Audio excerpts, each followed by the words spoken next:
Today is September the 10th, 2025. This is Carmen bringing you your daily Bloodborne update. We don't have any news on a Bloodborne remaster or a new Bloodborne game today in terms of From Softer Souls news. We have a little bit of news about Night Rain, which is they showed a trailer for Deep of the Night, I believe it's called. It is the new hard mode. They just kind of showed like how I guess it's like endless nights are going to work. The new relics that kind of have a trade-off system, where you can make your character a lot stronger than you could before, but it will also come with trade-offs to make sure you're not too overpowered. Seems very cool. I don't play Night Rain, so I don't really have anything to say about this, but seems neat. In terms of gaming news, we know that there's a Nintendo Direct in 2 days, I believe. I'm not exactly sure what'll be here. I wouldn't rule out Duskbloods. I keep saying that if anyone's going to show off Duskbloods, I think it's probably Nintendo. Given that it's definitely their biggest upcoming title for the console, I don't think that like Jeff is going to get the Duskbloods trailer. I think if anyone gets it, it's probably Nintendo.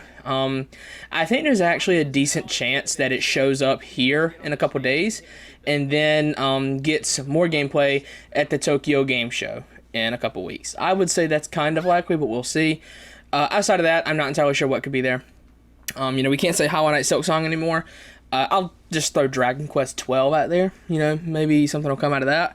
But yeah, so cool, I guess. I don't really have anything else to say about the Direct. We know that PlayStation is also doing a show this month, and we know that it might be a big one. There's rumors that they are planning to show Saros, which is the new game from the Returnal team, Wolverine, which apparently is looking really good, may be gearing up for release next year, the new 2.5D God of War game, as well as there's also rumors they might show Intergalactic: The Heretic Prophet. We need to see gameplay for this. I don't know. That trailer didn't impress me at all, but I'm not the type to really goon to the amount of pores on someone's face in a trailer. It's just not me. So cool, we'll see what comes out of that, but we don't really have any news to go over in terms of gaming stuff. Just the Nintendo stuff in 2 days. We'll see what happens with that. We'll see what happens with PlayStation, but decent news for From Software.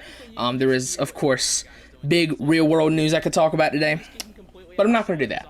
I've said dozens of times at this point, this channel will never be a political one. It's a gaming channel. It's a little 3-minute window of escapism per day. And I'm not going to talk about it. I know there's a lot of content creators who do gaming stuff that will always throw their hat in this ring, and I don't think that that's right if you do gaming stuff, so I'm not going to do it. That's it. No news on a Bloodborne remaster or a new Bloodborne game today. That's been your daily Bloodborne update for September the 10th, 2025.